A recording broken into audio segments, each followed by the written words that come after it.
If you live in Apple Notes, this is where you keep your recipes, your to-do list, your reminders that you share with your family, your colleagues, and your coworkers.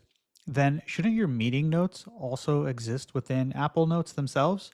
Well, this is exactly what Oris can now do. When you first open Oris, you'll have the ability to select a destination of Obsidian, Markdown, or an Apple Note. Today we're going to set up Apple Notes.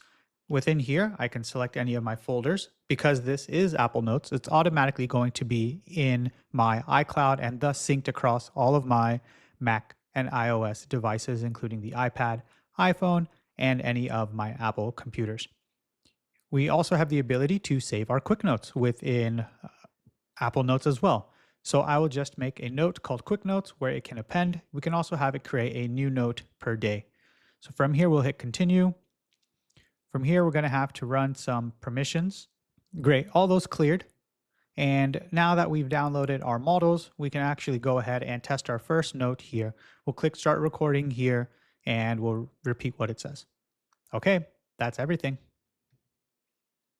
You see here that it's locally transcribing, and it will locally also run an AI summarization in a moment.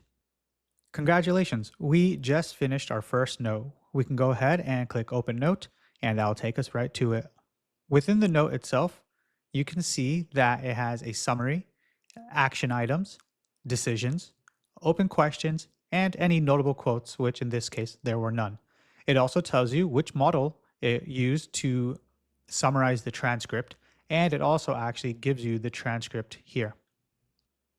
Back in the walkthrough, once we select finish, it takes us to our Oris dashboard. Within here, we can see how many notes we've recorded, how long our capture have been, how many words, and how often we were speaking. It's fun to see how this trend changes over time. If you need to rerun the walkthrough, it's always accessible here. And from here, you can change your destination. Coming into transcription services, we will automatically select the best model. But if you want to select one yourself, you're more than welcome to do so. And we also have multi-language support. Summarization, though local, is optional.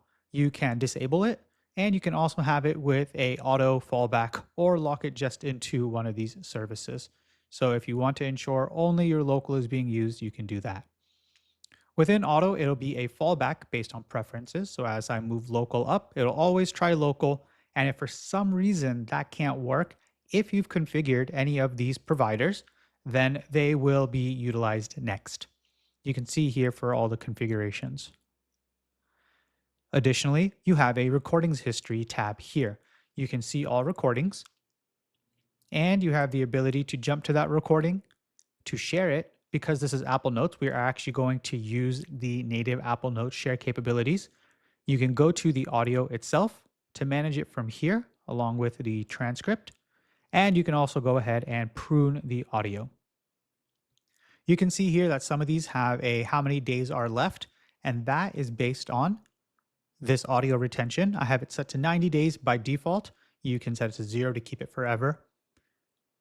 We also have this ability to auto stop a recording on silence. So if you start recording and you end a meeting and forget to stop it for some reason, you can actually have it automatically stop that recording. So no extraneous audio is picked up like a conversation with your family members, or if you're just quietly talking to your dog. You can set up a warning here as well before it stops. Lastly, you can always come back here and take the feature tour. This will drive you through all of the capabilities and actions of Oris that we went through earlier today in this recording. You'll get recording basics, how the bot works to record, auto stop, troubleshooting and recovery, how quick notes work today, and any new features that get added. Thanks for checking out Oris, and I hope you enjoy using it.